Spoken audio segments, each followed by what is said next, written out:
गुरुमुखो, सन 1921 की बात है।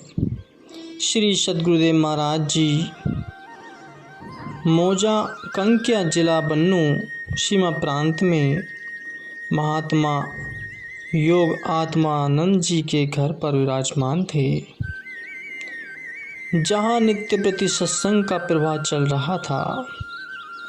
उन्हीं दिनों कंकिया में डाका पड़ा और डाकू एक भक्त के लड़के को पकड़ कर ले गए। प्रातः होने पर उस भक्त ने आपके श्री चरणों में उपस्थित होकर डाके के विषय में बताते हुए विनय की, प्रभु डाकू मेरे लड़के को पकड़ कर ले गए हैं। श्री सद्गुरुदेव महाराज जी ने फरमाया कि भगवान का भजन करो, सब ठीक हो जाएगा। यह वचन सुनकर वह भक्त वहाँ से चला गया। 3 दिन के पश्चात उस भक्त के नाम डाकू की ओर से एक पत्र आया कि अमुक स्थान पर 10,000 रुपये भिजवा दो तो तुम्हारे लड़के को छोड़ दिया जाएगा, नहीं तो उसके जीवन से हाथ धो बैठेगा। उसका एक ही लड़का था। पत्र पढ़ते ही भागा भागा श्री सद्गुरुदेव महाराज जी के श्री चरणों में पहुंचा और पत्र के विषय में सब बता दिया। तो आपने फरमाया, तुम्हें पहले भी कहा गया है कि भगवान का भजन करो, कुदरत सब ठीक कर देगी। वह भक्त वहाँ से तो चुपचाप चला गया, परंतु श्री वचनों से उसके मन को तसल्ली न हुई। वह सोचने लगा कि मेरे लड़के के जीवित वापसी आने की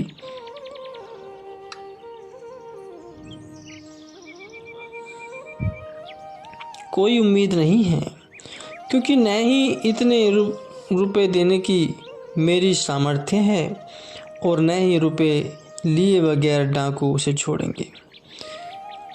यह आज से 95 वर्ष पहले की बात है। उस समय के 10,000 रुपये आज के कई लाखों के बराबर होंगे। किंतु फिर कुछ सोचकर वह भजन सुमरन करने लगा।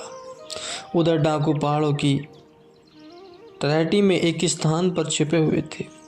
उन्होंने लड़के के हाथ पांव बांधकर उसे एक ओर बैठा रखा था और स्वयं निश्चिंत होकर खाना खा रहे थे। तभी एक डाकू की दृष्टि ऊपर पहाड़ी पर गई, जहां उसने एक सिपाही को घूमते हुए देखा। उसे देखते ही वह चिल्लाया, पहाड़ी पर देखो, सिपाही घूम रहा है, लगता है पुलिस आ गई है। यह सुनते ही डाकू भोजन करना भूल गए और लड़के को वहीं छोड़कर भाग खड़े हुए। कुछ देर बाद वह सिपाही पहाड़ी से नीचे उतरकर उस लड़के के पास पहुंचा और उससे सब हाल पूछा। लड़के ने अपना नाम, पिता का नाम व गांव का नाम बताया और सारी घटना भी सिपाही को सुनाई। सिपाही ने उसके हाथ पांव खोले और उसे साथ लेकर उसके गांव की ओर चल पड़े। गांव के निकट पहुंचकर सिपाही ने लड़के से कहा कि अब तुम घर जाओ। उस लड़के ने सिपाही से अपने घर चलने के लिए विनय की, तो सिपाही ने उत्तर दिया कि मेरा काम तो तुम्हें छुड़ाने का था, वह हो गया है, अब मैं जाता हूँ। उस लड़के ने घर पहुंचकर सबको आप बीती कह सुनाई। वह भक्त मन ही मन समझ गया कि श्री सद्गुरुदेव महाराज जी ने ही सिपाही के रूप में वहां पहुंचकर लड़के को डाकू के चंगुल से मुक्त कराया। वह भक्त अपने लड़के को साथ लेकर परिवार सहित श्री सद्गुरुदेव महाराज जी के श्री चरणों में उपस्थित हुआ और आपका बहुत बहुत धन्यवाद करते हुए आपके गुणानुवाद गाने लगा। आपने श्री वचन फरमाए कि अब तुम्हारा काम हो गया है, सो पहले से भी अधिक भजन किया करो, स्वयं भी भजन करो तथा संबंधियों के से भी भजन करवाओ। भजन करने से बाहर के डाकू तथा अंदर के डाकू काम, क्रोध, लोभ, मोह तथा अहंकार आदि सब डरते हैं। और निकट नहीं आते। इसलिए मन लगाकर अधिक से अधिक भजन करो।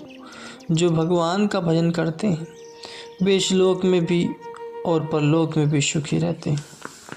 तो गुरुमुखो, एक बार श्री सद्गुरुदेव महाराज जी बैंकी खुर्द जिला गुंजरावाला में विराजमान थे कि एक अन्य गांव के कुछ प्रेमी आपके श्री दर्शन करने के लिए आए।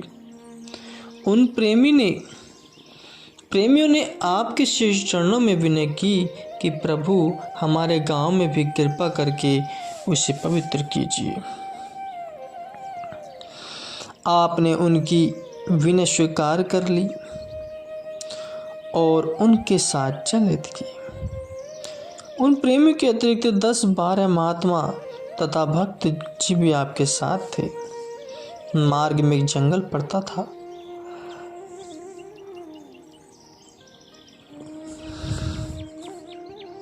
एक जगह हरी हरी घास और स्वच्छ स्थान देखकर आप घोड़े से उतर पड़े और घास पर ही आसन लगाकर विराजमान हो गए। निकट ही एक नहर का, जिसका नाम सेम था, निर्माण कार्य चल रहा था। उसकी खुदाई के काम में 50-60 श्रमिक लगे हुए थे, जो किसी अन्य प्रांत से आए हुए थे। जिस समय आप वहां पहुंचे उस समय उनका छुट्टी चल रही थी, अवकाश चल रहा था और वे भोजन करने के उपरांत विश्राम कर रहे थे। आपके वहाँ पधारते ही वे सब तुरंत ही श्री चरणों में उपस्थित हो गए और अत्यंत श्रद्धा भाव से दंडवत वंदना की। आपने उन्हें बैठ जाने का संकेत किया। जब वे सब बैठ गए तो आपने उनकी भाषा में ही श्री अमृत वचनों की वृष्टि आरंभ कर दी।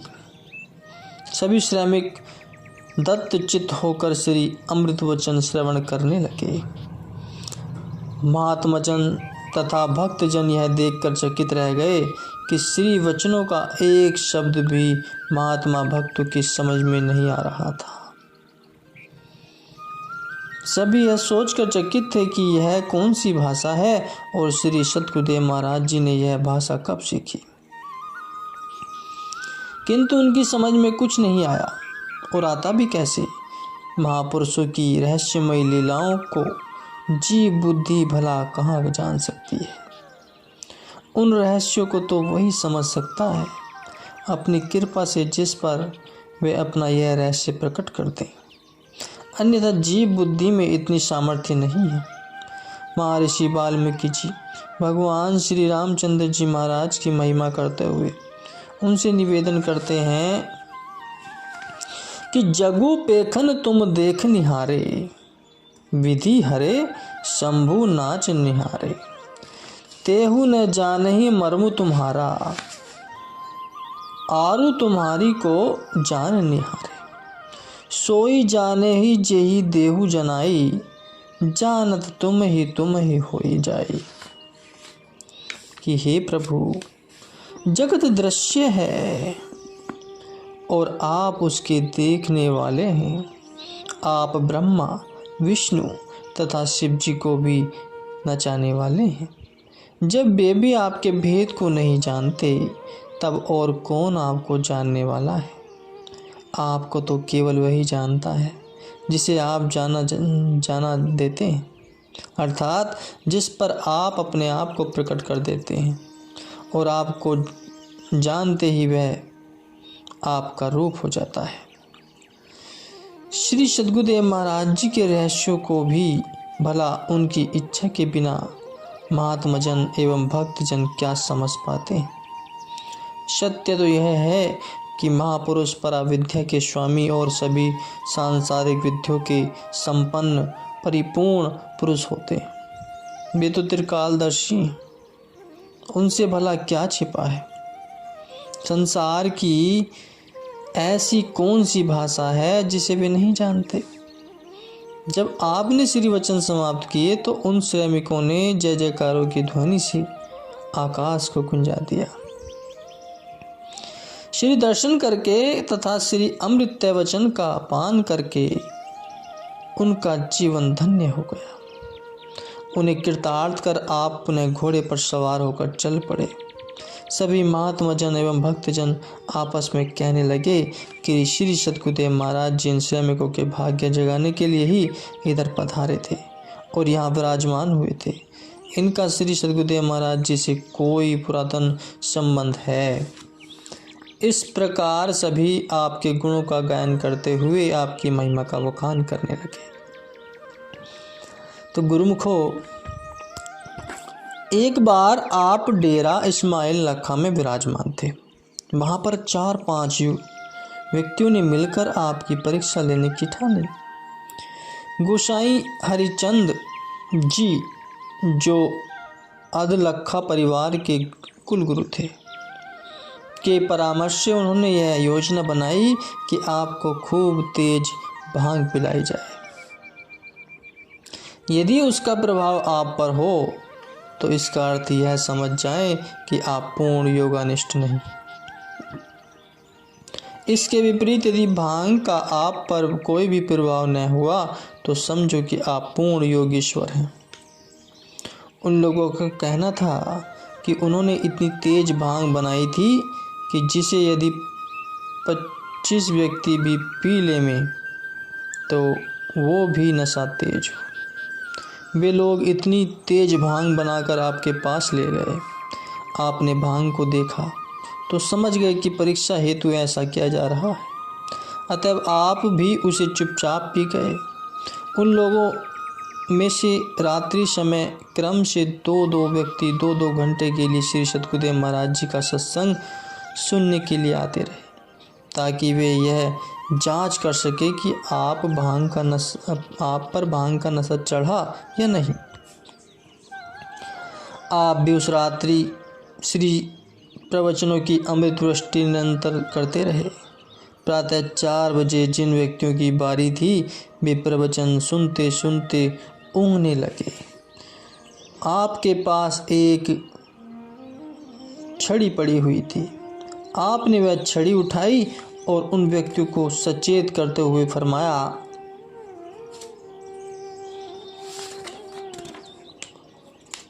क्यों भाई, योगा रूट की परीक्षा लेने आए हो और फिर नींद कर रहे हो? भांग तो पिलाई हमें और नींद करते हो तुम। सावधान होकर बैठो, यहाँ नींद का कोई काम नहीं है। जब तक सत्संग की धारा बहती रहे तब तक चैतन्य रहो, सतर्क रहो। इस प्रकार रात भर उपदेशामृत की धारा निरंतर प्रभावित होती रही। आपको न तो ऊँघ आई और न ही आप 1 मिनट के लिए सुस्ताए। यह देखकर वे लोग आश्चर्यचकित रह गए और श्री चरणों में गिरकर अपने अपराध के लिए क्षमा मांगने लगे। आपने फरमाया, भविष्य में आप लोग कदापि ऐसा ना करें, क्योंकि महापुरुषों की परीक्षा लेने से जीव की अपनी ही हानि होती है। उन सबके दिल में यह पूर्ण निश्चय हो गया कि आप दिव्य पुरुष एवं योगेश्वर हैं। गोसाई हरिचंद जी तो आपकी प्रभुता देखकर अपना समस्त प्रपंच गृह शिष्य बंधु बांधव आदि त्याग कर श्री चरणों में शरणागत हो गए और श्री सद्गुरुदेव महाराज जी ने कुछ समय बाद उनको साधु वेश प्रदान किया कर उनका नाम महात्मा अखट प्रेमानंद जी रखा। संत महापुरुष समुद्र के समान होते हैं, जिनकी था पाना जीव के लिए कठिन ही नहीं असंभव है। संत तुलसी साहिब हाथरस वाले अपनी वाणी में लिखते हैं कि जो कही कहे संत हम चीन्हा, तुलसी हाथ कान धरे लीना। श्री सद्गुरुदेव महाराज जी के एक अन्य अनन्य प्रेमी थे भक्त साहिब राम जी। वे लक्की भारवत में रहते थे और गुरुदावन कानूनगो के पद पर नियुक्त थे। उनका यह नियम था कि वे जब भी श्री दर्शनों के लिए जाते तो लौटने के लिए कभी भी स्वयं आज्ञा नहीं मांगते थे, चाहे उनकी छुट्टी 4 दिन की हो और उन्हें वहाँ 8 दिन लग जाए। जब भी श्री सद्गुरुदेव महाराज जी स्वयं अपनी मौज से श्री आज्ञा फरमाते तब भी वापस जाते। एक बार श्री सद्गुरुदेव महाराज जी टेरी में विराजमान थे।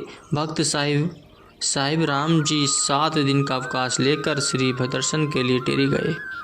अवकाश के बाद उन्हें किसी आवश्यक कार्य से न्यायालय पहुंचना था।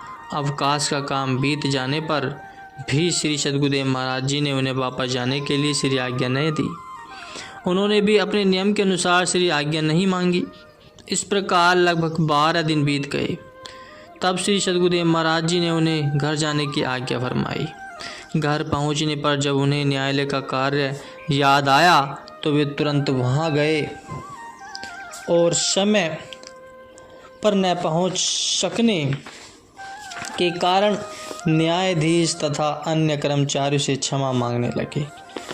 तब न्यायाधीश ने कहा, साहिब राम जी, आप यह क्या कर रहे हैं? आप स्वयं तो उस दिन आकर तथा कार्य करवाकर अपने हस्ताक्षर कर गए हैं, फिर क्षमा किस लिए मांग रहे हैं? यह कहकर उन्होंने फाइल निकलवाकर और कागज़ पर उनके हस्ताक्षर दिखा दिए। यह देखकर उनके नेत्र छलछला गए। वे समझ गए कि यह सब श्री सद्गुरुदेव महाराज जी की कृपा से ही हुआ है। वे ही यहाँ आकर यह कार्य कर गए। लक्की मरवत जिला बन्नू के निवासी भक्त थाना राम जी श्री दरबार के अनुयायी एवं श्रद्धालु थे। एक बार वे बीमार हो गए। उनकी चिकित्सा में घर वालों ने कोई कसर नहीं रखी, परंतु हर प्रकार का यत्न करने के उपरांत भी कोई लाभ नहीं हुआ। रोग दिन प्रतिदिन बढ़ता ही गया, मर्ज बढ़ता गया। जो दवा की अनंत रोग इतना गंभीर हो गया कि डॉक्टरों ने भी जवाब दे दिया। घर के सभी लोग निराश हो गए। एक बार तो स्थिति यहाँ तक पहुँची कि उनकी सांस रुक गई और घर के लोग उन्हें मृतक समझकर रोने लगे। किंतु कुछ पल के उपरांत उनकी श्वास पुनः चालू हो गई। बाद में भक्त थानाराम जी ने बतलाया कि रोग की अवस्था में मैं हर समय श्री सद्गुरुदेव महाराज जी का स्मरण करता रहा। अंतिम श्वास में भी जब मैंने सुमरण व ध्यान किया तो क्या देखता हूँ कि श्वेत वस्त्र धारण किए हुए श्री सद्गुरुदेव महाराज जी स्वर्ण निर्मित रत्न जड़ित सिंहासन पर विराजमान हैं और मुझसे फरमा रहे हैं कि उठो, घबराओ नहीं, अभी तुमने दरबार की सेवा करनी है। यह वचन फरमाकर वह दिव्य स्वरूप मेरे देखते अंतर्ध्यान हो गए। मैंने ज्योति आंखें खोली तो देखा कि परिवार के लोग मेरे चारों ओर एकत्र हैं और रो रहे हैं। वे कदाचित मुझे मृतक समझ बैठे थे। धीरे धीरे भक्त तानाराम जी पूरी तरह स्वस्थ हो गए। स्वस्थ होने पर उन्होंने सोचा कि श्री सद्गुरुदेव महाराज जी की अनुकंपा से ही मुझे नव जीवन प्राप्त हुआ है और मैं स्वस्थ लाभ कर सका हूँ। अन्यथा डॉक्टरों ने तो जवाब दे दिया था और घर वाले भी निराश हो चुके थे। अब यह शरीर श्री सद्गुरुदेव महाराज जी की अमानत है। मेरे अंतिम श्वास के समय तक जब भी श्री सद्गुरुदेव महाराज जी ने श्री दर्शन दिए थे तो ये वचन फरमाए थे कि तुम अभी दरबार की सेवा करनी है। अतएव अब इस शरीर से केवल गुरु दरबार की सेवा ही करनी चाहिए। यह विचार करके वे सर्वस्व समर्पित कर श्री चरणों में शरणागत हो गए और प्राणपण से गुरु दरबार की सेवा करने लगे। कुछ समय बाद श्री सद्गुरुदेव महाराज जी ने उन्हें साधु वेश प्रदान कर उनका नाम महात्मा योगानंद जी रखा। आप बाल्यकाल से ही टेरी की पहाड़ियों की ओर निकल जाते थे और भजन अभ्यास में बैठ जाते थे। श्री परमहंस दयाल जी श्री प्रथम पातशाही जी महाराज जी से भेंट होने के उपरांत तो आप पूरी लगन से भजन अभ्यास में लगे रहते थे। एक बार आप कई दिनों तक एक गुफा में भजन अभ्यास में लीन रहे। समाधि खुलने पर जब आप गुफा से बाहर आए तो उसका समय एक पठान चरवाहे के अतिरिक्त और कोई नहीं, वहाँ कोई उपस्थित नहीं था। अन्य सब चरवाहे को जो दूध लिए आपकी प्रतीक्षा कर रहे थे अपने अपने घर जा चुके थे। आपने अलौकिक लीला दिखलाने के लिए उस पठान से दूध मांगा। पठान ने विनय की, पीर साहिब आपकी सेवा के लिए तो हमारे तन प्राण भी प्रस्तुत हैं, परंतु इस समय आपने जो सेवा बख्शी है उसे पूरा करने में मैं असमर्थ हूँ, क्योंकि इस समय मेरे पास जितनी भी गौ हैं उनमें से एक भी दूध नहीं देती। यदि आप आज्ञा दें तो अभी भागकर गाँव से दूध ले आता हूँ। तो श्री सद्गुरुदेव महाराज जी ने मुस्कुराते हुए एक गाय की ओर संकेत किया और फरमाया, देखो वह गाय तो दूध देने वाली मालूम होती है, तुम उस गाय का दूध दो लाओ। पठान सोच में पड़ गया और मन में विचार करने लगा कि फ़कीरों के खेल निराले होते हैं। क्या आश्चर्य कि यह गाय भी आपकी कृपा से दूध देने लग जाए। फ़कीरों की बातें फ़कीर ही जाने। यह विचार करके उसने लोटा लिया और गाय के पास चला गया और दूध का दोहना आरंभ कर दिया। यह देखकर वह पठान चकित रह गया कि लोटा भर जाने के बाद भी दूध निरंतर बहता रहा। वह दूध का लोटा लेकर प्रसन्नतापूर्वक श्री चरणों में उपस्थित हुआ और श्रद्धा भाव प्रमाण करके दूध प्रस्तुत किया। आश्चर्यचकित की बात तो यह थी कि वह गाय बाद में भी कई दिनों तक दूध देती रही। इस कौतुक से पठान अत्यंत प्रभावित हुआ और उसने गांव में जाकर जब इस चमत्कार का वर्णन किया तो सारे गांव में आपकी महिमा फैल गई और लोग आपके श्री दर्शन के लिए आने लगे। जब आपकी आयु लगभग 8-9 वर्ष की थी, उस समय कई बार टेरी निवासी बड़े बूढ़े सज्जन आपकी अनूठी सुषमा को देखकर आपको अपने पास बिठा लेते और मुट्ठी बंद करके पूछते, इसमें क्या है। आप भोलेपन से उत्तर देते, अमुक वस्तु है। सभी विस्मय से यह देखते कि रह जाते कि वह वस्तु मुट्ठी से प्राप्त होती है। इस लीला को देखकर वह वृद्ध यही कहते हैं कि ये कोई महान विभूति है, साधारण मनुष्य नहीं है गुरुमुखो।